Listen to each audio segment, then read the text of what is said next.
है आपका friends at preparation YouTube channel पर। और इस चैनल पर रोज शाम को 7 बजे मैं लेके आता हूँ आपके लिए टीचर सिलेक्शन एग्जाम से रिलेटेड ये टेस्ट सीरीज, जिसमें मैं बात करता हूँ पीजीटी, टीजीटी, पीआरटी पोस्ट के लिए जो एग्जाम कंडक्ट किए जाते हैं उसमें पूछे जाने वाले सवाल, जो कि डीएसएसबी और केवीएस के द्वारा जो एग्जाम कंडक्ट किए जाते हैं उसके बारे में हम बात करते हैं। ये एक वीडियो आपके टीचर सिलेक्शन एग्जाम के लिए भी यूजफुल है, अगर आप टेट सीटेट की तैयारी कर रहे हैं तो उसके लिए भी काफ़ी यूजफुल है। चलिए स्टार्ट करते हैं फिर आज। तो अभी तक अगर आपने ये चैनल सब्सक्राइब नहीं किया है तो सब्सक्राइब कर लीजिए फ्रेंड्स एट प्रिपरेशन, ताकि आपको नोटिफिकेशन मिल सके लाइव क्लासेस के बारे में। चलिए स्टार्ट करते हैं। तो फर्स्ट क्वेश्चन है आपका कुछ इस तरह से, learning disability may occur due to all the following except, कि लर्निंग डिसेबिलिटी जो होती है किसी बच्चे के अंदर वो इन रीजनों के, इन जो नीचे जो आपके पास जो 4 रीजन दे रखे हैं उसके बेसिस पे हो सकते हैं एक्सेप्ट, इनको छोड़ करके। यानी कि आपको जो आंसर आइडेंटिफाई करना है या पिक करना है वो पिक करना है लर्निंग डिसेबिलिटी के रीजन का, जो इनमें से नहीं है। यानी कि इसका मतलब ये है कि 4 ऑप्शन है, 4 ऑप्शन में से 3 तो ऐसे होंगे जिस जो लर्निंग डिसेबिलिटी के बारे में डील करता है, एक है जो नहीं डील करता है। तो जो नहीं डील करता है हम उसे आइडेंटिफाई करेंगे, वो हमारा करेक्ट आंसर होगा इसके अंदर। तो 1 बाय 1 डिस्कस कर लेते हैं क्या है। तो फर्स्ट जो आपके पास ए ऑप्शन है, इसमें सेरेब्रल डिस्फेक्शन है।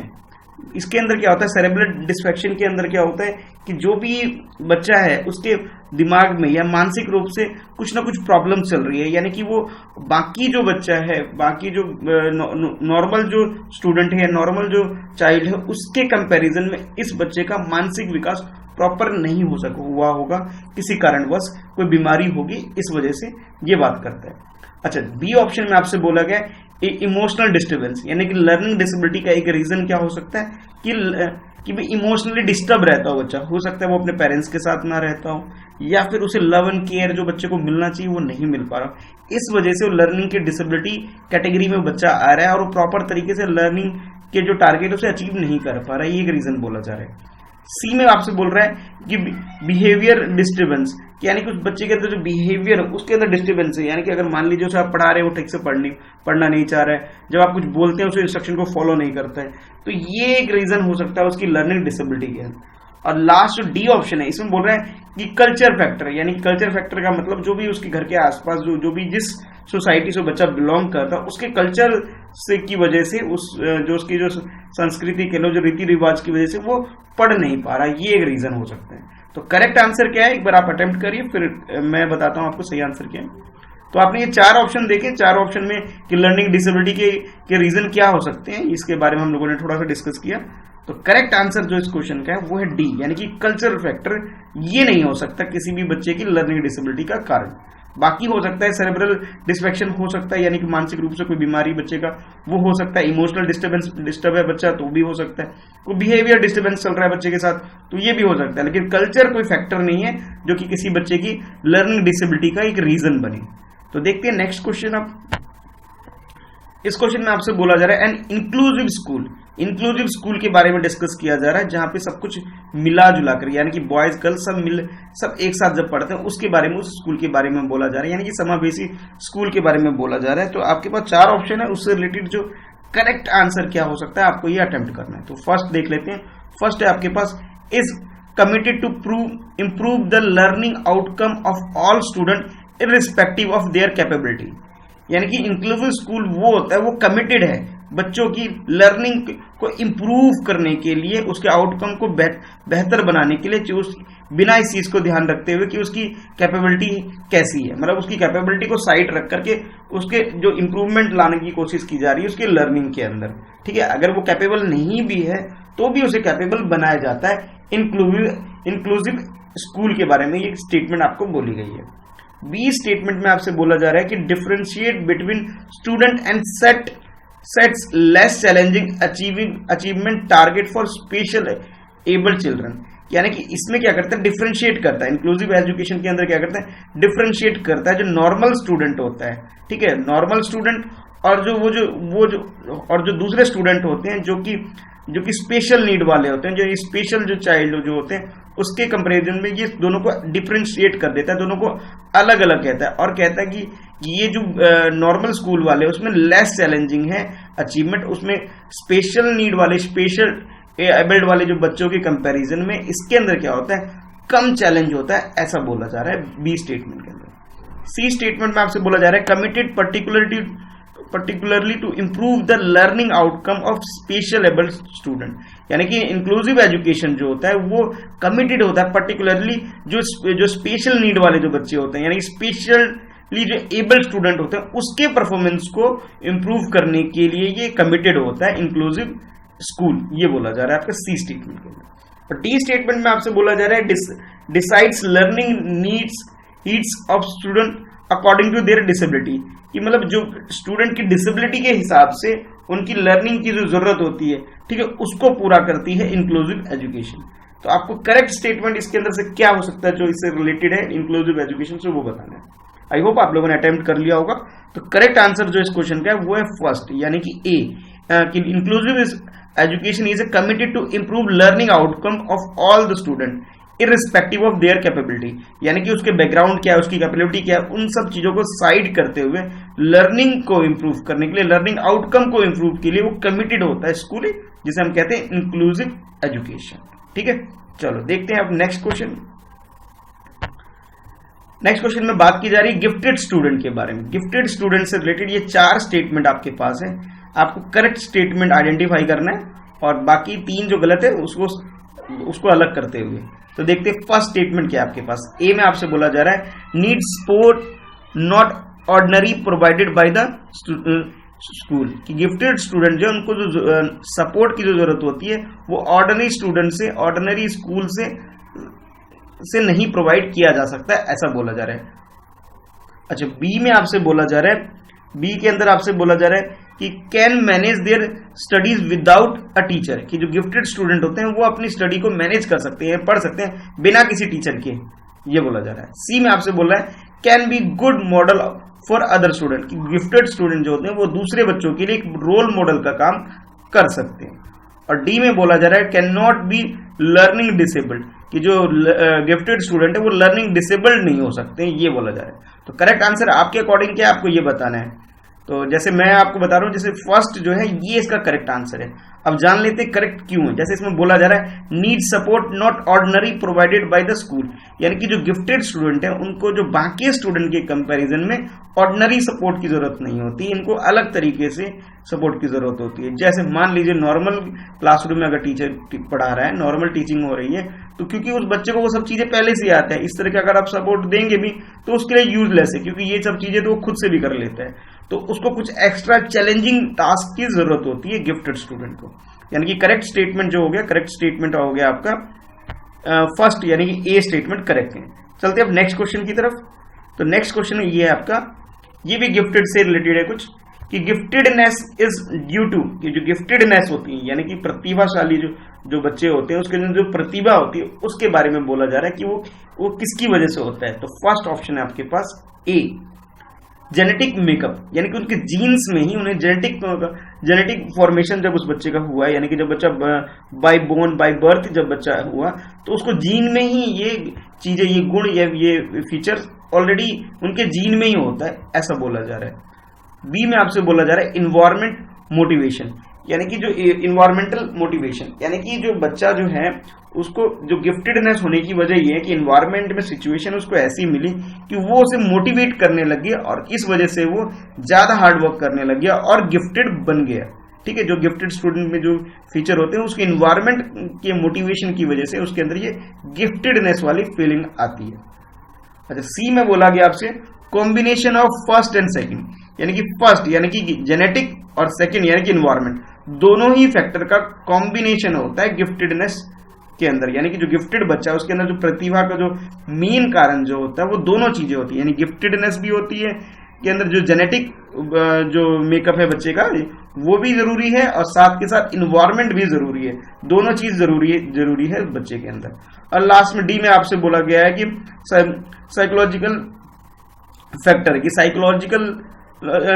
साइको सोशल फैक्टर है जो उस बच्चे के अंदर की वजह से जिससे वो गिफ्टेड है। तो करेक्ट आंसर आपके अकॉर्डिंग क्या है आपको बताना है। तो करेक्ट आंसर इस क्वेश्चन का है वो है सी, यानी कि कॉम्बिनेशन है दोनों चीजों का, यानी कि इन्वायरमेंट भी और उसका जेनेटिक भी, यानी कि दोनों फीचर के कॉम्बिनेशन से ही एक बच्चा प्रतिभाशाली बनता है। अब देखते हैं नेक्स्ट क्वेश्चन। इस क्वेश्चन में बात की जा रही है आपसे, which of the following is appropriate for the environment conducive to thinking and learning in children. एक बच्चे के अंदर एक अच्छा एप्रोप्रिएट इन्वायरमेंट जो कि उसे कंड्यूसिव बना सके, उसे तैयार कर सके लर्निंग के लिए और थिंकिंग के लिए। तो बेस्ट इन्वायरमेंट क्रिएट करने के लिए सबसे एप्रोप्रिएट चीज क्या है?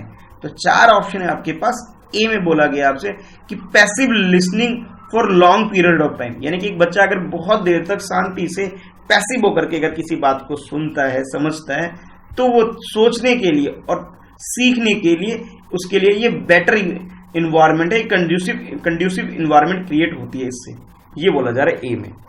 बी में आपसे बोला जा रहा है होम असाइनमेंट गिवन फ्रीक्वेंटली। अगर आप किसी बच्चे को होम असाइनमेंट यानी कि होमवर्क, गृह कार्य बार बार देते हैं, तो बच्चा थिंकिंग और लर्निंग के लिए सबसे बेहतर इन्वायरमेंट क्रिएट करते हैं उस बच्चे के लिए।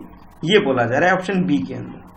और सी में आपसे बोला जा रहा है individual task done by the learner, कि बच्चे के द्वारा, लर्नर के द्वारा, यानी कि अधिगमकर्ता के द्वारा जो इंडिविजुअल काम जो किया जाता है, इससे उस बच्चे के अंदर थिंकिंग और लर्निंग के लिए जो है सबसे बेटर इन्वायरमेंट आप क्रिएट कर देते हैं। सी में ऐसा बोला जा रहा है। और डी ऑप्शन में बोला जा रहा है allowing students to take some decision about what to learn and how to learn. जब आप बच्चे को थोड़ा सा रिस्पॉन्सिबल बनाते हैं, थोड़ा सा डिसीजन मेकिंग के लिए कैपेबल बनाते हैं, उसको थोड़ा सा फ्री छोड़ देते हैं ताकि वो खुद डिसाइड करे कि उसे क्या सीखना है या क्या पढ़ना है और कैसे पढ़ना है या कैसे सीखना है। जब उसको डिसीजन मेकिंग के लिए थोड़ा सा आप अलाउ करते हैं, थोड़ा सा फ्रीडम देते हैं, तो ये बेस्ट तरीका होता है, बेस्ट इन्वायरमेंट क्रिएट करते हैं किसी भी बच्चे के थिंकिंग और लर्निंग कैपेसिटी को बिल्डअप करने के लिए। तो करेक्ट आंसर आपके अकॉर्डिंग क्या है, एक बार अटेम्प्ट करिए। तो इस क्वेश्चन का जो करेक्ट आंसर है वो है डी, यानी कि आप किसी बच्चे के अंदर चाहते हैं कि वो उसके अंदर सीखने की और सोचने की जो क्षमता विकसित हो, तो आप थोड़ा सा उसको अलाउ करना है डिसीजन लेने के लिए कि उसे क्या पढ़ना है, क्या सीखना है, क्या करना है। थोड़ा सा डिसीजन लेने के लिए उसे इंडिपेंडेंट छोड़ देना चाहिए, यानी कि करेक्ट आंसर आपका हो गया डी। अब देखते हैं नेक्स्ट क्वेश्चन। नेक्स्ट क्वेश्चन में आपसे बोला जा रहा है कि learning disability in motor skill is called, कि मोटर स्किल से रिलेटेड की लर्निंग डिसेबिलिटी है, इनमें से कौन सी है? अच्छा, मैं एक बात बताना चाहूंगा, जब भी इस टाइप के क्वेश्चन आते हैं जहां पर किसी एक साइकोलॉजिक टर्म यूज की जाती है आपके क्वेश्चन में अंदर, या किसी भी केस स्टडी में इस तरह की प्रॉब्लम डील की जाती है, तो इस तरह की जो कीवर्ड है आपको ये बिल्कुल क्लियर होने चाहिए। ठीक है, इस तरह के क्वेश्चन 100% चांस है कि आपके एग्जाम में पूछे जाएंगे। ठीक है, तो इस तरह की जब भी कोई क्वेश्चन आते हैं तो उसको अलग से कहीं नोट करके रख लीजिए। जैसे ये क्वेश्चन है, बहुत इंपॉर्टेंट क्वेश्चन, इस क्वेश्चन को इसी फॉर्म में या इसको थोड़ा सा घुमा के अलग अलग तरीके किसी एक, जैसा मान लीजिए आज फर्स्ट के बारे में पूछा जा रहा है, अब नेक्स्ट टाइम हो सकता है सेकंड के बारे में पूछा सकता है, फिर थर्ड के बारे में पूछा सकता है। तो इस तरह से आपसे पूछा जाना बिल्कुल मोस्ट प्रोबेबली है कि इस तरह के क्वेश्चन 100% आएंगे। चलिए देख लेते हैं क्वेश्चन क्या है। तो क्वेश्चन में आपसे बोला जा रहा है कि लर्निंग डिसेबिलिटी जो है इन मोटर स्किल से रिलेटेड जो है वो उसके बारे में बताना है। मोटर स्किल से रिलेटेड जो डिसेबिलिटी उसे हम क्या बोलते हैं? तो फर्स्ट ऑप्शन आपके पास है डिस्प्रैक्सिया। तो डिस्प्रैक्सिया जो है वो मोटर स्किल से रिलेटेड एक डिसीज है, या फिर कह सकते हैं आप डिसेबिलिटी है, ये बोला जा रहा है। बी में आपसे बोला जा रहा है डिसकैलकुलिया। डिसकैलकुलिया की वजह से बच्चे के अंदर डिसेबिलिटी होती है मोटर स्किल से रिलेटेड। अच्छा, सी में आपसे बोला है डिसलेक्सिया। डिसलेक्सिया की वजह से कि बच्चा मोटर स्किल को डेवलप नहीं कर पाता और ये डिसेबिलिटी बच्चे के अंदर हो जाती है। और लास्ट में डी में आपसे बोला गया है डिस्फेक्सिया। डिस्फेक्सिया की वजह से कि बच्चा मोटर स्किल को डेवलप नहीं कर पाता और उसके अंदर मोटर स्किल से रिलेटेड एक डिसेबिलिटी बच्चे के अंदर हो जाती है। तो करेक्ट आंसर क्या है आपको ये बताना है। तो करेक्ट आंसर इस क्वेश्चन का है वो है ए, यानी कि डिस्पैरेक्सिया। डिस्पैरेक्सिया की वजह से मोटर स्किल डेवलप नहीं होती। अब एक एक करके चारों की मीनिंग और चारों के कॉन्सेप्ट को समझ लेते हैं। तो जब भी आपसे बात की जाएगी डिस्पैरेक्सिया, डिस्पैरेक्सिया का मतलब होता है कि बच्चा जो मोटर स्किल से रिलेटेड अगर कोई वर्क करता है तो उसके अंदर उसे पेन होता है और उस वजह से ये मोटर स्किल से रिलेटेड काम को नहीं कर पाता है। जैसे किसी बच्चे को अगर कुछ लिखना है तो उसकी फिंगर डेवलप नहीं हुई है, वो फिजिकली उतना स्ट्रांग नहीं हुआ है कि वो बच्चा लिख सके। यानी कि इसलिए बोला जाता है कि एक बच्चे का स्कूल में जो एडमिशन का जो एज होनी चाहिए कि मिनिमम एज क्या होनी चाहिए, 6 ईयर होनी चाहिए। वो क्यों बोला जाता है, वो इसलिए कि 1 से लेकर 6 साल तक बच्चे का फिंगर यानी फिजिकली वो इतना डेवलप हो चुके ताकि वो पेन पेंसिल वगैरह को अपनी उंगली में अच्छे से होल्ड कर सके, अच्छे से लिख सके। अगर आप 1 साल के बच्चों को पढ़ाना स्टार्ट कर देंगे, उसको राइटिंग वर्क स्टार्ट कर देंगे, तो वो बच्चा, या फिर 1 साल से भी कम बच्चे को स्टार्ट कर देंगे, तो वो पेंसिल पेन को प्रॉपर तरीके से होल्ड नहीं कर पाएगा और उस तरह से वो लिख नहीं पाएगा, यानी कि उसकी मोटर स्किल डेवलप अभी नहीं हुई है। ठीक है, तो इसलिए एक मिनिमम एज रखा जाता है। तो ये डिस्पैरेक्सिया की वजह से, डिस्पैरेक्सिया का मतलब है मोटर स्किल को करने में जब पेनफुल सिचुएशन क्रिएट होती है, तो उस वजह से ये डिसेबिलिटी होती है। अब बात कर लेते हैं डिस्कैल्कुलिया। डिस्कैल्कुलिया भी एक सिचुएशन होता है, एक साइकोलॉजिकल सिचुएशन है जिसके अंदर बच्चा कैलकुलेशन से रिलेटेड वर्क, वो कोई भी कैलकुलेशन से रिलेटेड वर्क यानी कि अर्थमेटिक प्रॉब्लम को सॉल्व नहीं कर पाता, यानी कि लॉजिकल थिंकिंग बच्चा नहीं कर पाता है, लॉजिकल इमेजिंग जो है, इमेजिनेशन वो बच्चा नहीं कर पाता है। तो इस वजह से ये एक डिसऑर्डर बच्चे के अंदर होता है। डिस्कैल्कुलिया का मतलब ये है। अब बात करते हैं डिसलेक्सिया। अब डिसलेक्सिया के अंदर क्या होता है कि बच्चे का जो बोलने का जो होता है, यानी कि प्रॉपर तरीके से वो स्पीच में डिसऑर्डर होता है, यानी कि ढंग से बोल नहीं पाता, प्रोनाउंसिएशन नहीं कर पाता, ये होता है। जैसे छोटा बच्चा जो होता है वो थोड़ा तुतला के बोलता है, ढंग से नहीं बोलता है, यानी कि उसकी जो लैंग्वेज डेवलपमेंट है बच्चे का प्रॉपर तरीके से भी नहीं हो पाया। तो इसलिए भी एक मिनिमम एज जो 6 ईयर रखा गया, उसकी वजह यही है कि जब तक बच्चा 6 साल का होगा तब तक वो अपनी सारी स्टेज को, इस सारी प्रॉब्लम को डील कर चुका होगा और इन सारे जो डेवलपमेंट स्टेज है उनको वो क्रॉस कर चुका होगा। तो इस वजह से भी 6 ईयर जो मिनिमम एज रखा जाता है क्लास 4 में एडमिशन का, वो यही वजह है। और लास्ट में है डिस्फ्रैक्सिया। डिस्फ्रैक्सिया के अंदर क्या होता है कि बच्चा कॉन्फिडेंट नहीं हो पाता है कि वो किसी से कम्युनिकेट कर सके, यानी कि कम्युनिकेशन से रिलेटेड जो डिसऑर्डर होता है आप कह सकते हैं। अब ये प्रॉपर तरीके से डेवलपमेंट किसी बच्चे का नहीं हुआ है तो उस कैटेगरी को हम बोलते हैं डिस्फ्रैक्सिया। अब आप समझ गए होंगे कि डिस्फ्रैक्सिया से कम्युनिकेशन से रिलेटेड, डिसलेक्सिया स्पीच डिसऑर्डर से रिलेटेड है, डिसकैल्कुलिया कैलकुलेशन या लॉजिकल थिंकिंग से रिलेटेड है, और डिस्प्रैक्सिया जो है ये मोटर स्किल के डेवलपमेंट से रिलेटेड है। तो आई होप ये चारों टर्म आपको क्लियर हो गया होगा। अगर आपको ये चीजें अच्छी लग रही है तो आप एक लाइक तो कम से कम इसके लिए तो बनता है इस वीडियो पे, है ना। चलो अब देखते हैं नेक्स्ट क्वेश्चन। तो करेक्ट आंसर इस क्वेश्चन का ए है। ठीक है, अगर आपको वीडियो पसंद आ रही तो लाइक कर सकते हैं आप। अब देखते हैं नेक्स्ट क्वेश्चन, क्वेश्चन नंबर 7। हाँ, तो इसके अंदर बोला जा रहा है लर्निंग डिसेबिलिटी, उसके बारे में बात की जा रही है कि वो क्या चीज है। इज ए स्टेबल स्टेट, यानी कि एक स्थिर स्टेज है, इसके बारे में बोला है कि लर्निंग डिसेबिलिटी। बी में आपसे बोला जा रहा है इज ए वेरिएबल स्टेज है, यानी कि जो ऐसा स्टेज है जो वेरी करता है, कभी ज्यादा कभी कम कभी बिल्कुल नहीं होता, यानी कि एक ऐसा स्टेज है लर्निंग डिसेबिलिटी वो वेरी करता है, कभी फिक्स नहीं रहता। सी में आपसे बोला जा रहा है नीड नॉट इररिपेयर फंक्शनिंग, कि इसको रिपेयर करने, इररिपेयर फंक्शनिंग के लिए, यानी कि ये ऐसी चीज है कि इसे ठीक नहीं किया जाता, यानी कि ये इररिपेबल फंक्शनिंग है इसके बारे में बोला जा रहा है। और डी में आपसे बोला does not improve the appropriate input, कि यानी कि लर्निंग डिसेबिलिटी जो है वो इंप्रूव नहीं कर सकती, does not improve the appropriate input, वो अपने इनपुट को जो आप उसको सिखा रहे हैं किसी बच्चे को, मान लीजिए, और उस बच्चे के अंदर लर्निंग डिसेबिलिटी है तो वो उसे इनपुट को वो इंप्रूव नहीं किया जा सकता, ऐसा बोला जा रहा है। तो आपके अकॉर्डिंग क्या है लर्निंग डिसेबिलिटी, वो आपको ये बताना है। तो इसका जो करेक्ट आंसर है, करेक्ट आंसर जो इस क्वेश्चन का हो गया वो है आपका बी, यानी कि इज ए वेरिएबल स्टेज है, यानी कि लर्निंग डिसेबिलिटी है, ये कोई फिक्स टर्म नहीं है कि कोई बच्चा अगर किसी चीज को नहीं सीख पा रहा है तो हमेशा नहीं सीख पा रहा है, ऐसा कोई जरूरी नहीं है। वो अपने एफर्ट लगाकर चीजों को प्रयास करके बार बार अच्छा करके चीजों को सीख सकता है। आज हो सकता है उसके लिए ये डिसेबिलिटी है, बाद में जब वो एफर्ट लगाएगा, प्रैक्टिस करेगा, तो वो चीज उसके लिए एबिलिटी बन जाएगी, यानी कि जो अभी आप डिसेबिलिटी की बात कर रहे हैं वो उसकी एबिलिटी बन जाएगी। यानी कि ये जो टर्म है, ये जो फैक्टर है, ये जो चीज है, ये एक वेरिएबल स्टेज है, यानी कि वेरी कर सकती है। आज डिसेबिलिटी है, कल ये एबिलिटी बन सकती है, कैसे? प्रैक्टिस के द्वारा। ठीक है, चलिए अब देखते हैं नेक्स्ट क्वेश्चन। नेक्स्ट क्वेश्चन है आपके लिए the following are the steps in the process of problem solving except, ये जो चार आपको दिए गए, ये चार जो स्टेज दे रखे, चार जो ऑप्शन आपको दे रखे हैं, आपको ये बताना है कि प्रॉब्लम सॉल्विंग से रिलेटेड, कि प्रॉब्लम सॉल्विंग का जो प्रोसेस होता है उससे रिलेटेड जो है उनमें से कौन सा नहीं है। यानी कि चार ऑप्शन है आपके पास, चार में से तीन तो ऐसे हैं जो प्रॉब्लम सॉल्विंग स्टेज से रिलेटेड है, यानी प्रोसेस से रिलेटेड है, एक नहीं है, तो वो कौन सा नहीं है आपको ये आइडेंटिफाई करना है। चलिए देख लेते हैं one by one. Identification of problem, की प्रॉब्लम क्या है उसको आइडेंटिफाई करना, सबसे पहले कि आपकी क्या समस्या है उसको नहीं पहचान, तो सबसे पहला काम क्या है उस प्रॉब्लम को आइडेंटिफाई करना, ये बोला जा रहा है। सेकंड आपसे बोला जा रहा है breaking down the problem into smaller part, कि प्रॉब्लम जो है, जो भी काम है, जो समस्या है, जो आपको नहीं समझ पा रहे हो, कंसेप्ट क्लियर नहीं हो पा रहे, उसको ब्रेक करके छोटे छोटे पार्ट्स में डिवाइड कर दो, ये है प्रॉब्लम सॉल्विंग का एक प्रोसेस।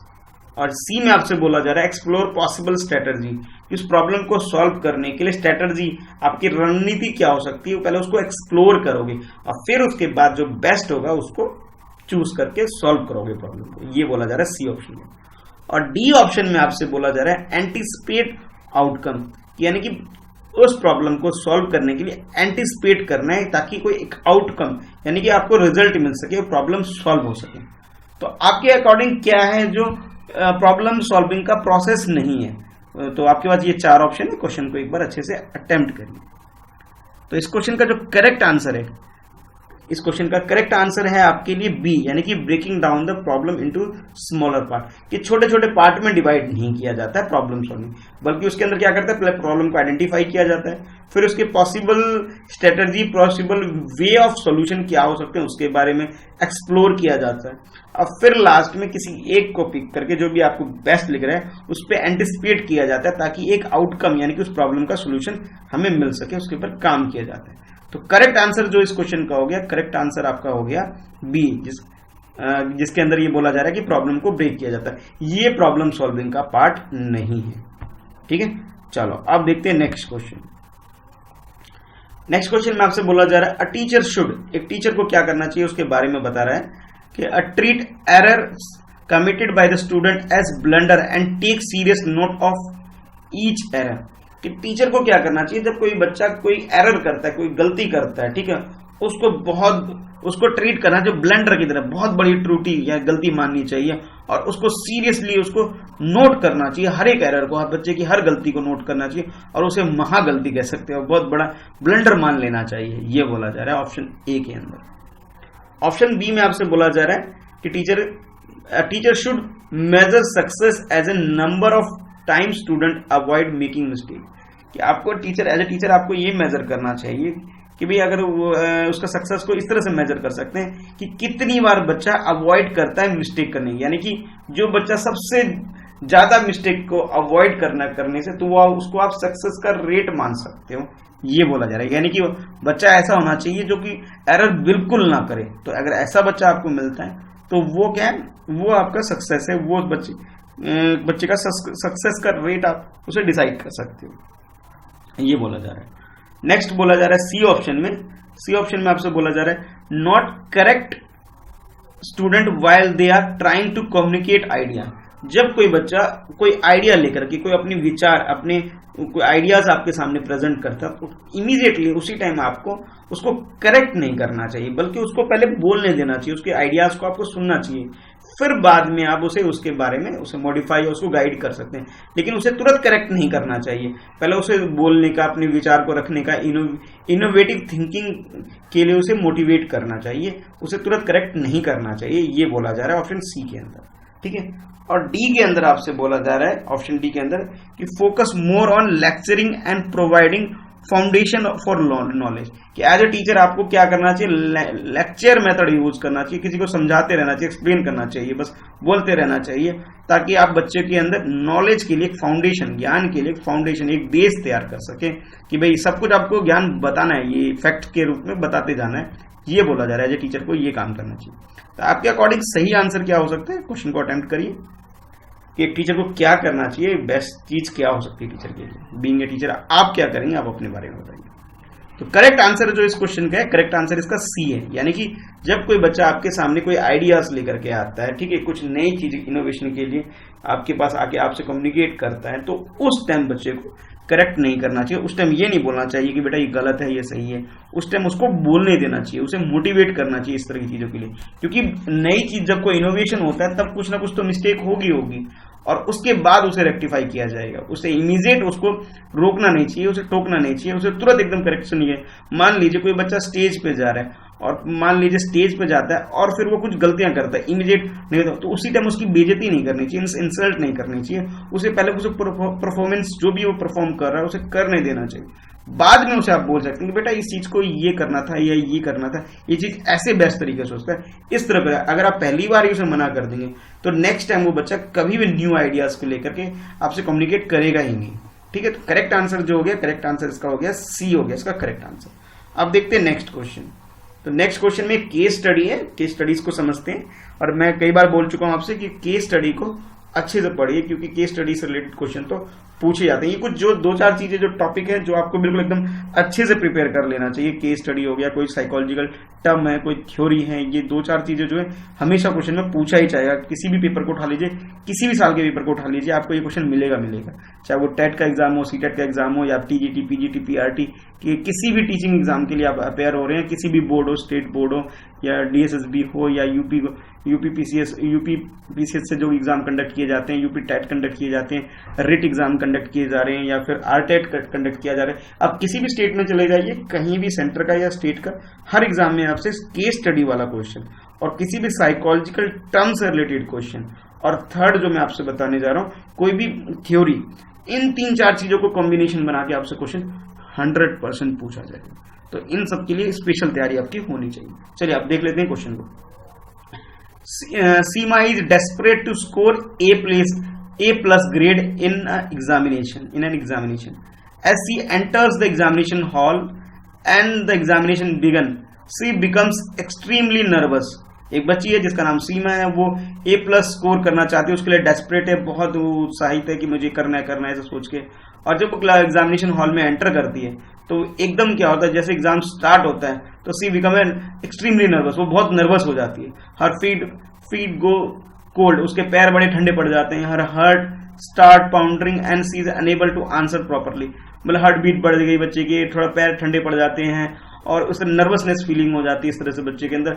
और जो टारगेट लेके आए थे कि मुझे एग्जाम में A+ स्कोर करना है, उसके लिए वो कमिटेड नहीं हो पाती, मतलब बहुत अजीब सी सिचुएशन हो जाती है जहां वो नर्वस काफी ज्यादा फील करती है।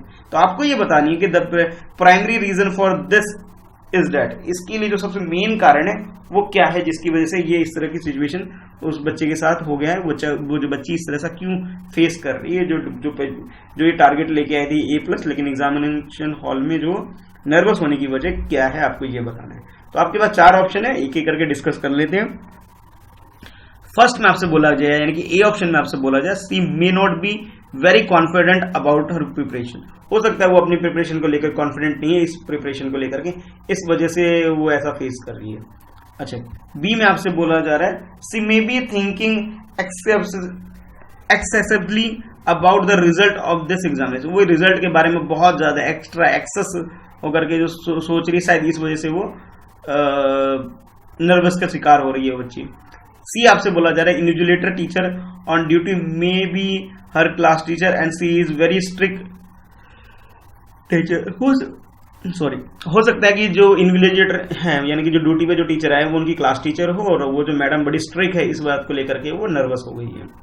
अच्छा, डी ऑप्शन आपसे बोला जा रहा है कि she may not be able to deal with the sudden emotional outburst, जो एकदम जो उसके अंदर जो इमोशनली जो डिस्टर्ब हो गई है बच्ची, तो एकदम सडन जो इमोशन जो उसके हावी हो रहा है उसके ऊपर, इस वजह से वो नर्वस हो, क्योंकि वो एकदम ही सोच रही है कि मुझे A+ स्कोर करना है, तो उस वजह से एकदम जो सडन उसके अंदर जो इमोशन आ गए हैं जिसे वो कंट्रोल नहीं कर पा रही, ये वजह है उसके नर्वसनेस की। तो आपके अकॉर्डिंग क्या है, अब एक बार अटेम्प्ट करें। तो देख लेते हैं, जो फर्स्ट ऑप्शन है कि भाई वो कॉन्फिडेंट नहीं है, ये नॉट कॉन्फिडेंट, ऐसा नहीं है। अगर कॉन्फिडेंट नहीं होते तो A+ स्कोर के बारे में सोचती नहीं बच्ची, यानी कि ये तो दिख रहा है कि जो बच्ची सीमा है वो कॉन्फिडेंट तो है, यानी कि वो A+ के बारे में नहीं दिया तो वो फिर फेल ना हो जाए इस तरह के बारे में सोचती, लेकिन वो बच्ची तो सोच रही है कि मैं A+ ग्रेड लेके आना है, तो ये कॉन्फिडेंट ना होने की वजह तो है, दिखती नहीं इसके अंदर। अच्छा, नेक्स्ट देख लेते हैं, बी में आपसे बोला जा रहा है कि बहुत ज्यादा सोचती है, वो रिजल्ट के बारे में बहुत ज्यादा नहीं सोच रही, वो बस प्रिपरेशन है, वो डेस्परेट है, उस चीज को लाने के लिए प्रतिबद्ध है, आप ये बोल सकते हो। इन्विजिलेटर से कोई मतलब नहीं है, बच्ची प्रिपेयर है, उसका एम है, तो इन्विजिलेटर से कोई मतलब नहीं है उसको, ये रीजन नहीं हो सकता। यानी कि तीनों ऑप्शन तो लग नहीं रहा। अब डी ऑप्शन देख लें। डी में हाँ, एक सडन इमोशनल जो उसके अंदर इमोशन जो बच्चे के अंदर आ गया है, जिसके वो डील नहीं कर पा रही, वो एग्जाम से पहले, एग्जाम से रिलेटेड जो एग्जाम फोबिया आप कह सकते हैं, कि एकदम वो सोच नहीं पा रही कि मैं क्या करूं, एकदम सडन जो सिचुएशन क्रिएट हो गई बच्चे के अंदर, तो ये इसका रीजन है जिसकी वजह से उसके पैर ठंडे हो गए, हार्ट बीट तेज हो गए। ये इसका एक वजह है जिसकी वजह से वो नर्वस हो रही है, कि वो एक सडन इमोशन हो गए, इमोशनली थोड़ा सा बच्ची हो गई है, इमोशनल हो गई है, जिसकी वजह से वो अपने नर्वस को कंट्रोल नहीं कर पा रही है। तो करेक्ट आंसर जो इसका हो गया, करेक्ट आंसर इसका डी हो गया। क्वेश्चन के साथ, which of the following cognitive verbs are used to analyse the information given. आपको ये बताना है कि कॉग्निटिव वर्ब की तरह से, कॉग्निटिव जो होता है यानी कि संज्ञानात्मक क्रिया के तहत आपको ये बताना है कि भाई कौन से वर्ड यूज किए जाते हैं बेस्ट तरीके से एनालाइज करने के लिए किसी इंफॉर्मेशन को।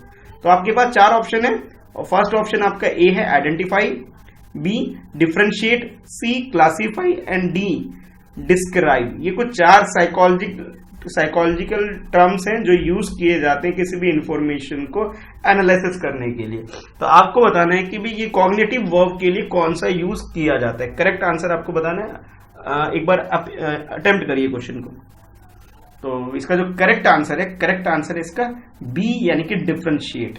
तो एनालाइज यानी कि डिफरेंशिएट करने के लिए कॉग्निट एज ए डिफरेंशिएट वर्ड को, टर्म को यूज किया जाता है एज ए कॉग्निटिव वर्ब की तरह। ठीक है, चलो अब देखते हैं नेक्स्ट क्वेश्चन। तो नेक्स्ट क्वेश्चन आपके लिए कुछ इस तरह से है, एक केस स्टडी है। केस स्टडी को समझते हैं, मैं बार बार कहता हूं केस स्टडी काफी इंपॉर्टेंट होता है। क्यों? आप क्वेश्चन को पढ़ेंगे ज्यादा क्लियर होगा क्या है इसके अंदर। तो केस स्टडी आपके लिए ये है, Rajesh is a voracious reader. Apart from study his course book, he often goes to library and reads book on diverse topic. Rajesh क्या एक तरह से बहुत पढ़ने लिखने वाला एक बच्चा या इंसान है, ठीक है, और उसकी पढ़ने लिखने के अलावा मतलब जो नॉर्मल जो स्टडीज हैं, जो कोर्स से रिलेटेड है, इसके अलावा उसे लाइब्रेरी जाने का भी बहुत शौक है और वो जाता भी है। और उसके अलावा जाने के अलावा वो अलग अलग डिफरेंट टॉपिक का, अदर देन उसके सिलेबस के अलावा जो टॉपिक है उसके ऊपर भी वो काफी चीज टॉपिक के ऊपर पढ़ाई करता है। Rajesh does his project even in the lunch break. और वो एक फीचर उसके अंदर ये है कि वो अपने जो प्रोजेक्ट वर्क जो मिलता है उसे, असाइनमेंट वगैरह जो कुछ काम मिलता है, तो कई बार तो वो लंच में ही अपना ये काम कंप्लीट कर लेता है। उसके अंदर ये टेंडेंसी है, उसकी काम करने का एक तरीका है उसके अंदर। It does not need prompting by the teachers और parents to study for the test and seems to truly enjoy learning.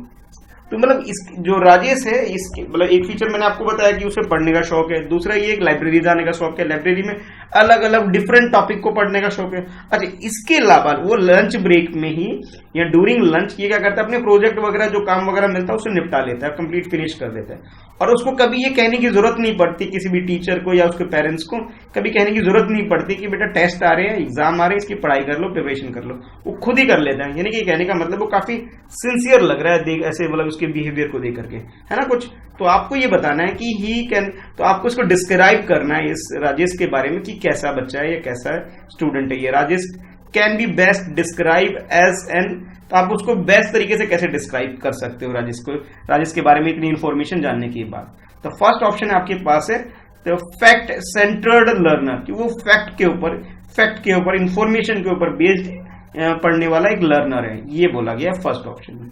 Second option में आपसे बोला गया है कि टीचर मोटिवेटेड लर्नर, कि वो टीचर ने उसे एक मोटिवेट किया हुआ है और टीचर की वजह से वो काफी मोटिवेटेड है और वो इस तरह से पढ़ाई वगैरह ये जो स्टडी रिलेटेड वर्क करता है, ये बोला जा रहा है ऑप्शन बी में। सी में आपसे बोला जा रहा है असेसमेंट सेंटर्ड लर्नर, यानी कि वो अपने असेसमेंट के अकॉर्डिंग कि उसे क्या पढ़ना है, अपने सिलेबस के अकॉर्डिंग ही पढ़ने वाला, मतलब जो एग्जाम के अकॉर्डिंग पढ़ने वाला एक स्टूडेंट है, आप उसको इस तरह डिस्क्राइब कर सकते हैं। लास्ट में उसे डी ऑप्शन में आपसे बोला जा रहा है कि वो जो क्या नाम है, जो राजेश है वो इंस्टेंटली मोटिवेटेड लर्नर है, वो खुद ही इंस्टेंटली खुद ही मोटिवेटेड है, मतलब किसी को उसको मोटिवेट करने की जरूरत नहीं, वो इंटरनली वो खूब अपने आप ही मोटिवेटेड है, उसे मतलब किसी को कुछ कहने की जरूरत नहीं पड़ता, वो स्टडी पे वेल मोटिवेटेड स्टूडेंट है, लर्नर है ये है। तो करेक्ट आंसर आपके अकॉर्डिंग क्या है वो बताना है आपको।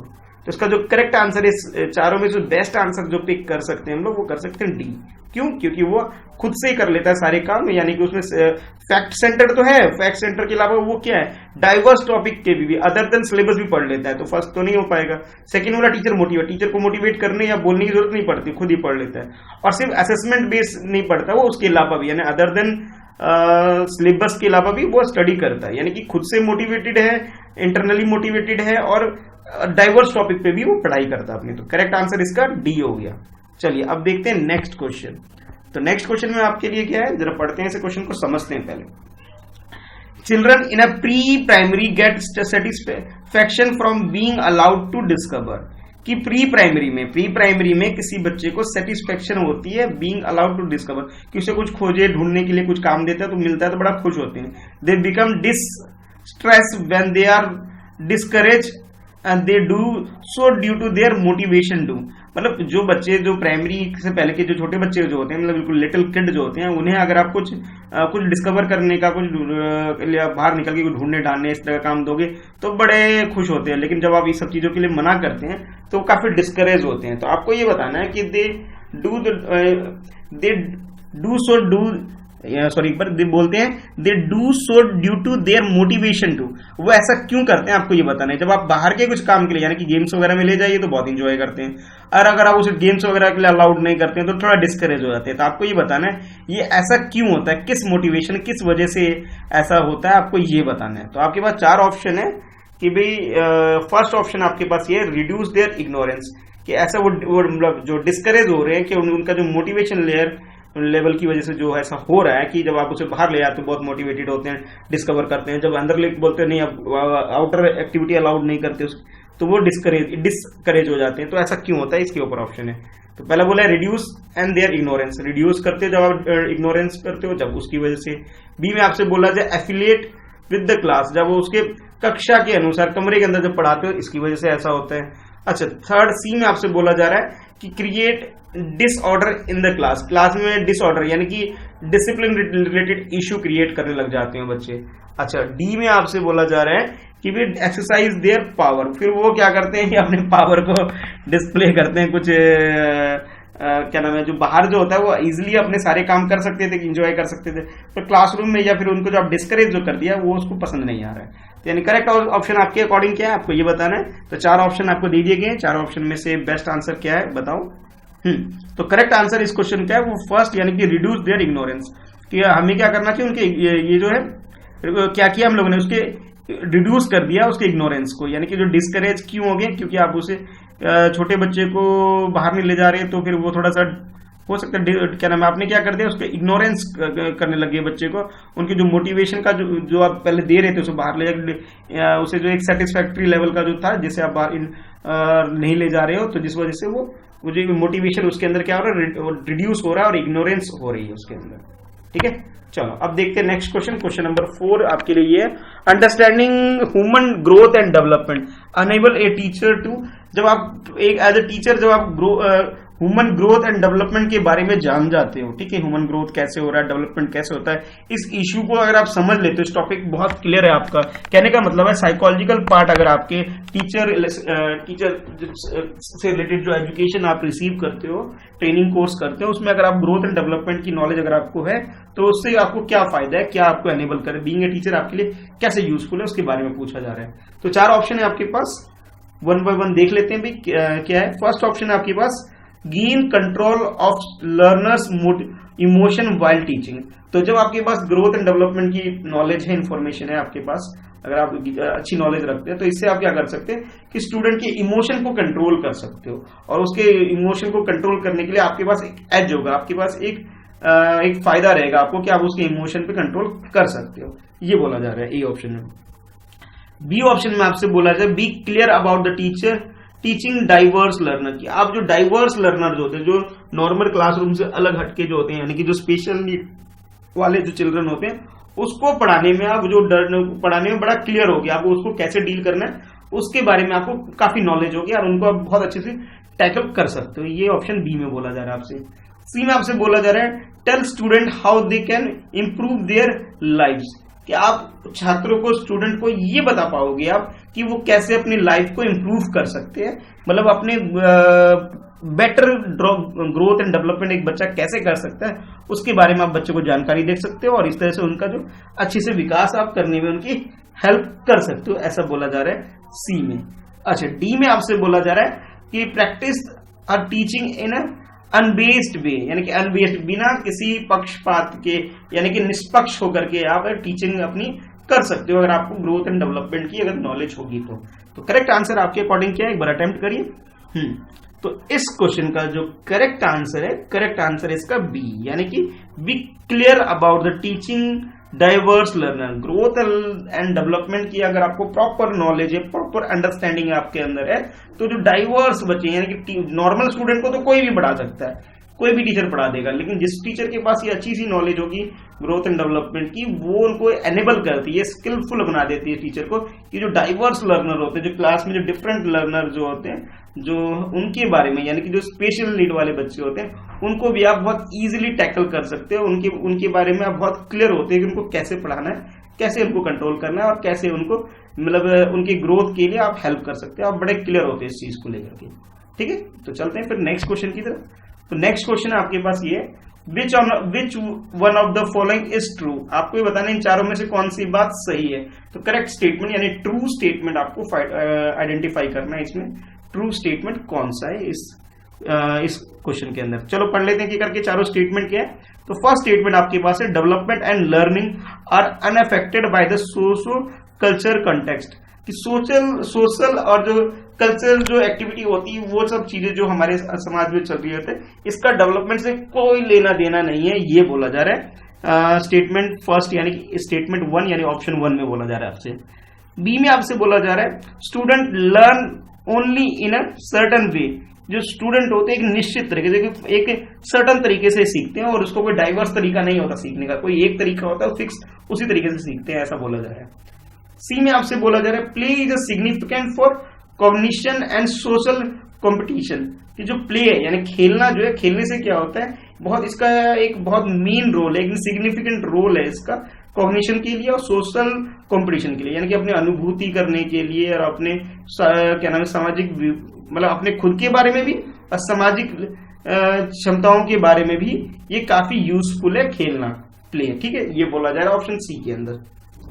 अच्छा, डी ऑप्शन में आपसे बोला जा रहा है कि questioning by teacher constrain cognitive development, यानी अगर टीचर क्वेश्चन करता है, ठीक है, क्वेश्चनिंग बाय टीचर, टीचर से क्वेश्चनिंग जो किया था उससे क्या होता है बच्चे का जो कॉग्निटिव डेवलपमेंट अच्छा से होगा, ये बोला जा रहा है। टीचर किसी बात पे स्टूडेंट पे क्वेश्चन करता है, बार बार उसे क्वेश्चन करता रहता है, उसमें बाधा डालता है, तो इससे क्या होता है उसका कॉग्निटिव डेवलपमेंट अच्छा होगा, ये बोला जा रहा है। तो करेक्ट आंसर आपके अकॉर्डिंग क्या हो सकता है, यानी ट्रू स्टेटमेंट आपके अकॉर्डिंग क्या है, पहले अटेम्प्ट करो फिर मैं सही वाला बताता हूँ। तो इस क्वेश्चन का जो करेक्ट आंसर है, करेक्ट आंसर है इसका सी, यानी कि play is a significant for cognition and social competition, कि जो प्ले है यानी कि एजुकेशन को सबको पता है इंपॉर्टेंस की, बहुत इंपॉर्टेंस है, उसके अलावा जो प्ले है यानी गेम्स का भी सिग्निफिकेंट रोल है कॉग्निशन के लिए, अपने आप को जानने, कॉग्निशन के लिए, अपने आप को जानने के लिए, अपने इंटरनली अपने आप को समझने के लिए और सोशल स्किल को डेवलप करने, यानी सोशल क्षमताओं को, सामाजिक क्षमताओं को भी विकास के लिए बहुत जरूरी है कि आपको खेलना बहुत जरूरी है, क्योंकि इसमें बहुत सारे लाइफ स्किल हम लोग सीख जाते हैं खेल खेल में।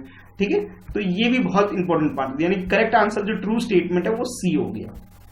अब देखते हैं नेक्स्ट क्वेश्चन। तो नेक्स्ट क्वेश्चन आपके इस तरह से, which of the following is true, आपको अगेन ट्रू स्टेटमेंट बताने रिगार्डिंग किसके, about the role of heredity and environment, role of environment and heredity, इन दोनों के बारे में आपको ट्रू स्टेटमेंट आइडेंटिफाई करना है in the development of child, यानी कि बच्चे के विकास के लिए आपको बताना है कि हेरिडिटी और इन्वायरमेंट से रिलेटेड कुछ स्टेटमेंट गिवन है, ये 4 स्टेटमेंट गिवन है, 4 में से सही स्टेटमेंट कौन सा है आपको ये आइडेंटिफाई करना है। तो देख लेते हैं फर्स्ट स्टेटमेंट क्या है। ए ऑप्शन में आपके पास the relative contribution of peer and genes are not addictive, यानी कि जो कंट्रीब्यूशन जो पीयर्स का होता है, ठीक है, पीयर्स का यानी कि दोस्तों, साथी, ग्रुप का और जीन्स का होता है, ये क्या है, नॉट एडिक्टिव है, ये ज्यादा मतलब जो एडिक्टिव नहीं, ज्यादा यूजफुल नहीं, कुछ इस तरह से बोल सकते हैं, इसका कोई योगदान नहीं है, ऐसा बोला जा रहा है ग्रोथ एंड डेवलपमेंट के लिए। अच्छा, बी में आपसे बोला जा रहा है कि heredity and environment do not operate together, ये दोनों चीजें एक साथ काम नहीं करती, ऐसा बोला जा रहा है ऑप्शन बी के अंदर, यानी कि इन्वायरमेंट और हेरिडिटी ये दोनों अलग अलग काम करती है, एक साथ काम नहीं करते। बच्चे के in the development of the child both the thing do not work together. Heredity और इन्वायरमेंट एक साथ काम नहीं करते, इसके अंदर ये बोला जा रहा है। अच्छा, नेक्स्ट सी में आपसे बोला जा रहा है कि prosperity is related to the environment while the actual development required heredity. यानी कि प्रोस्पेरिटी जो है वो इन्वायरमेंट से रिलेटेड है, और जो हेरिडिटी है, हेरिडिटी जरूरत पड़ती है उसके डेवलपमेंट के लिए। यानी कि डेवलपमेंट के लिए हमें किसकी जरूरत है? सिर्फ हेरिडिटी की जरूरत पड़ती है, ठीक है। और इन्वायरमेंट की जरूरत उतनी नहीं होती जितनी ज्यादा जरूरत हमें किसकी होती है? हेरिडिटी की होती है। ये बोला जा रहा है सी स्टेटमेंट में। और डी में बोला जा रहा है both the heredity and environment contribute 50% each in the development of the child. यानी कि जो ये आपके पास जो हेरिडिटी और इन्वायरमेंट है, दोनों क्या करती है? दोनों का रोल होता है, दोनों का, ठीक है, दोनों का रोल होता है, लेकिन दोनों का रोल कितना? 50% 50%। तो करेक्ट स्टेटमेंट आपको बताना है इसके अंदर, करेक्ट स्टेटमेंट क्या हो सकता है। तो इसका जो करेक्ट स्टेटमेंट है कि करेक्ट स्टेटमेंट इसमें ये है कि ए के अंदर बोला गया है कि बोला गया आपसे the relative contribution of peer and group are not addictive. ये यूजफुल नहीं, यानी कि ये थोड़ा सा यूजफुल नहीं है। तो इसका जो करेक्ट आंसर है, करेक्ट आंसर आपका हो गया ए, यानी कि the relative contributions of peer and genes are not addictive. यानी कि पीयर ग्रुप का जो कंट्रीब्यूशन होता है डेवलपमेंट में, और जो जीन्स का जो कंट्रीब्यूशन है वो एडिक्टिव है, यानी कि एक साथ नहीं होता है। क्यों नहीं होता? क्योंकि जीन्स जो होता है ये ऑलरेडी बाय बॉर्न जो हमारे अंदर जो चीजें हमारे पेरेंट्स से मिलती है वो होती है, ठीक है। पीयर ग्रुप तो बाद में होती है, पीयर ग्रुप तो हमें बॉर्न के काफी सालों बाद हमें दोस्त मिलते हैं, यानी कि इन्वायरमेंट वाली चीज तो बाद में आती है, ये वाली चीज, और ये चीज बहुत पहले। यानी कि पीयर ग्रुप का जीन्स के अंदर कोई इम्पैक्ट नहीं डलता, कोई इसमें बेनिफिट्स नहीं पहुंचते पीयर ग्रुप का जीन्स के में कोई चेंजेस आने के लिए। तो यानी कि करेक्ट आंसर जो इसका हो गया वो हो गया ए हो गया। चलते हैं नेक्स्ट क्वेश्चन की तरफ। तो नेक्स्ट क्वेश्चन में आपसे पूछा जा रहा है कि सोशलाइजेशन या समाजीकरण क्या होता है, इसके बारे में पूछा जा रहा है। तो चार ऑप्शन है आपके पास, चार ऑप्शन देख लेते हैं कि करके कि rapport between teacher and taught, कि टीचर ने जो पढ़ाया है वो और टीचर के बीच में जो रिलेशनशिप होता है उसको हम बोलते हैं सोशलाइजेशन। बी में आपसे बोला गया है कि process of modernising of society, यानी कि समाज का, सोसाइटी का जो आधुनिकीकरण जो होता है, यानी कि मॉडर्नाइजेशन जो होता है कि मॉडर्न चीजों में जो अडॉप्ट होता चला जाता है उसको हम कह सकते हैं सोशलाइजेशन, ठीक है। सी में आपसे बोला जा रहा है अडॉप्शन ऑफ सोशल नॉर्म्स, कि सोशल नॉर्म्स को, यानी कि जो सामाजिक नियम कानून जो होते हैं उस चीज को अपनाना या उसको अडॉप्ट कर लेना ही सोशलाइजेशन है। और सी के बाद डी में आपसे बोला जा रहा है change in the social norms, कि सोशल नॉर्म्स के अंदर जितने भी चेंजेस आते हैं, ठीक है, जो भी चेंजेस आते हैं उसे हम कह सकते हैं सोशलाइजेशन। तो करेक्ट आंसर एक बार अटेम्प्ट करिए आप, क्या है। तो इस क्वेश्चन का जो करेक्ट आंसर है, करेक्ट आंसर इसका हो गया सी हो गया इसका करेक्ट आंसर, यानी कि अडॉप्शन ऑफ सोशल नॉर्म्स, यानी कि समाज में जो नियम कानून बनाए गए हैं कि भी ऐसा करना चाहिए, ऐसा नहीं करना चाहिए, जो ट्रेडिशन या कस्टम है, जब हम उसको फॉलो करने लग जाते हैं, यानी कि समाज के साथ जुड़ने लग जाते हैं, वो चीज जो है उसे हम कहेंगे सोशलाइजेशन होना, यानी कि adoption of the social norms is called socialisation. The correct answer is C. तो सही आंसर इसका सी हो गया। अब देखते हैं next question.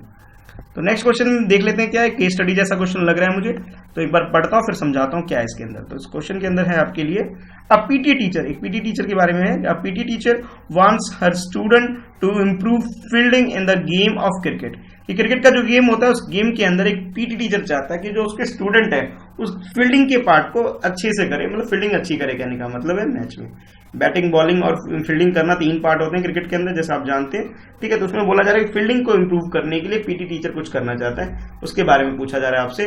Which one of the following strategy will best help student to achieve the goal, इस गोल को यानी कि फील्डिंग को इंप्रूव करने के लिए ये जो सबसे बेस्ट स्ट्रेटजी क्या हो सकता है, सबसे अच्छी रणनीति क्या हो सकती है, उसके बारे में आपसे पूछा जा रहा है।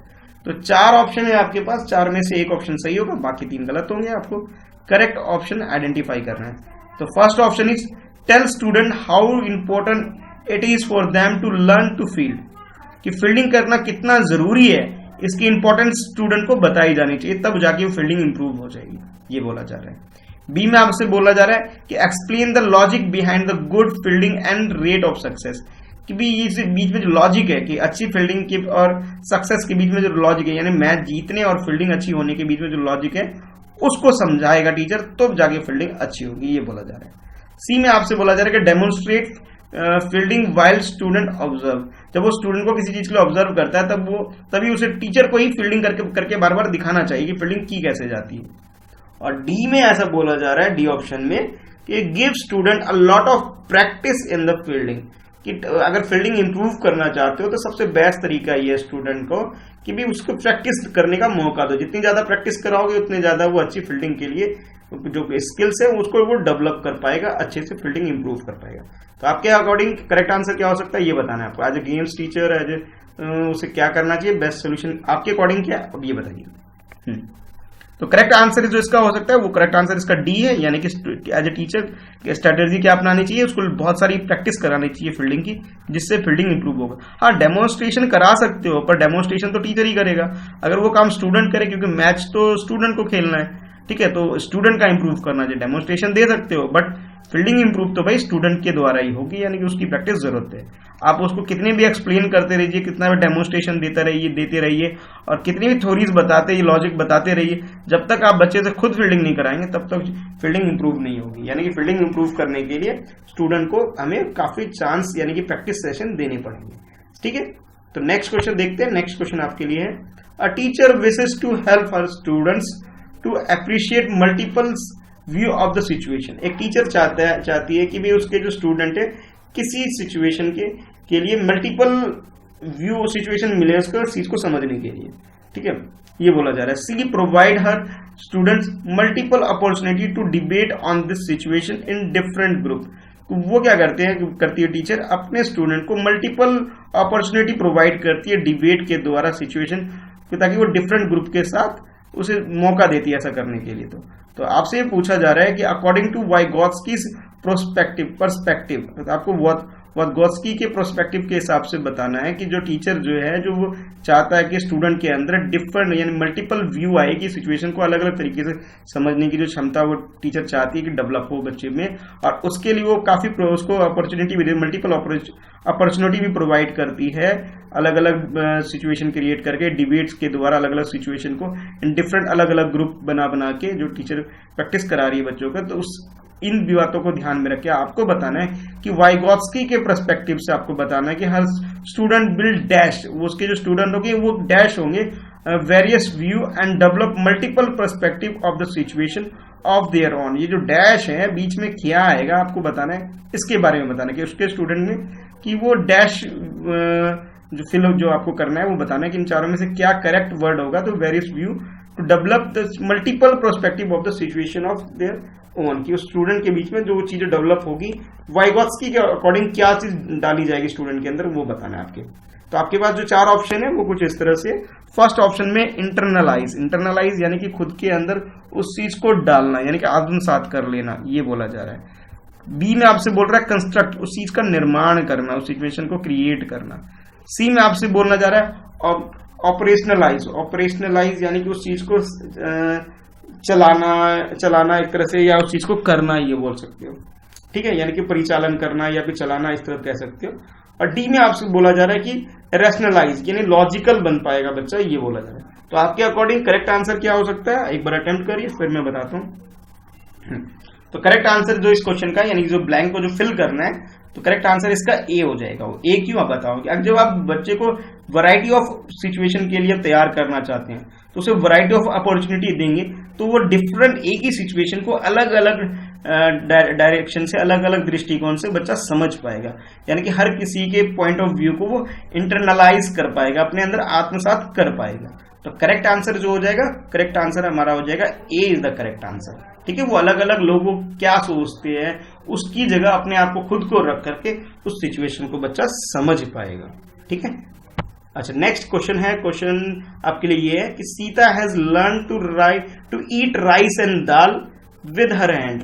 एक बच्ची है जिसका नाम सीता है जो कि अपने हाथों से चावल और दाल खाना सीख चुकी है, ठीक है। उसके बारे में आपसे पूछा जा रहा है question, when she is given dal and rice, जब उसे दाल और चावल दिया जाता है, she mix the rice and dal and start eating, तो वो दाल और चावल को मिक्स करती है और उसको खाना स्टार्ट कर देती है। तो ये जो बात आपको बताई है, इसके अकॉर्डिंग आपको ये जो ब्लैंक जो फिल करना है। क्या फिल करना है, पढ़ लेते हैं एक बार। सी हैज डैश, उसने जो बची है dash eating rice and dal into her schema for doing things. आपको जो डैश है इसको फिल करना है कि भाई जो बच्ची है जिसने चावल दाल जो खाना सीख लिया है या फिर उसे मिक्स करके खाना सीख लिया, उसके बारे में आपको ये बताना है। 4 ऑप्शन में से इस सेंटेंस में क्या फिल हम लोग कर सकते हैं। तो आपके पास ये 4 ऑप्शन है। फर्स्ट देख लेते हैं। फर्स्ट बोला जाए एकोमोडेट, अपने आप को एकोमोडेट कर लिया उसने, यानी कि एडजस्ट कर लिया है, अपने आप को समायोजित कर लिया है उसने कि भाई खाना कैसे खाया जाए, ये बोला जा रहा है फर्स्ट ऑप्शन में। सेकंड में आपसे बोला जा रहा है कि एसिमुलेट कर लिया अपने, एसिमुलेट का मतलब आत्मसात कर लिया अपने अंदर, वो इंटरनली उस चीज को डाल लिया अपने अंदर कि भाई कैसे खाना को खाया जाता है चावल और दाल को, ये बताया जा रहा है। सी में आपसे बोला जा रहा है एप्रोप्रिएट, कि सी हैज एप्रोप्रिएट ईटिंग राइस, वो भी सही ढंग सीख गई है, ये बोला जा रहा है आपसे कि भाई खाना कैसे मिलाना है और खाना वगैरह इसके बारे में। और डी में बोला जा रहा है कि उसने स्टार्ट कर दिया है कि भाई चावल और दाल को कैसे खाया जाए, उसको स्टार्ट कर दिया है। ठीक है, तो आपको ये बताना है कि इनिशिएट का मतलब स्टार्ट करना है या शुरू करना है, कह सकते हो आप।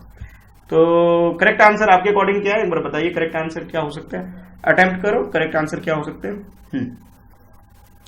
तो इस क्वेश्चन का जो करेक्ट आंसर है इसका बी, यानी कि एसिमुलेटेड, यानी कि उसने अपने आप को एसिमुलेट कर लिया, अपने अंदर वो चीज की स्किल को डेवलप कर लिया है कि कैसे चावल को और दाल को मिक्स करके खाना खाया जा सकता है। इस चीज के लिए वो एसिमुलेट कर चुकी है बच्ची। ठीक है, तो यानी कि जो ब्लैंक जो है यहाँ पे आप क्या फिल करेंगे आप एसिमुलेटेड। ठीक है, तो करेक्ट आंसर इसका हो गया बी। आज के लिए यही क्वेश्चन थे। ठीक है, तो मिलते हैं फिर नेक्स्ट वीडियो में। वीडियो आपको कैसा लग रहा है, कितने आपके स्कोर बन रहे हैं, कमेंट करके मुझे जरूर बताइए। डेली शाम को ये मैं वीडियो लेके आता हूँ, तो नोटिफिकेशन के लिए, नेक्स्ट वीडियो की नोटिफिकेशन के लिए आप चैनल को सब्सक्राइब कर लीजिए। Friends at preparation YouTube channel है, जहां मैं डेली शाम को टीचर सिलेक्शन एग्जाम से रिलेटेड कुछ क्वेश्चन के साथ एक डिस्कशन लेके आता हूँ आपके लिए। ठीक है, फिर मिलते हैं नेक्स्ट वीडियो में, कमेंट जरूर करना। ठीक है, ओके, मिलते हैं नेक्स्ट वीडियो में।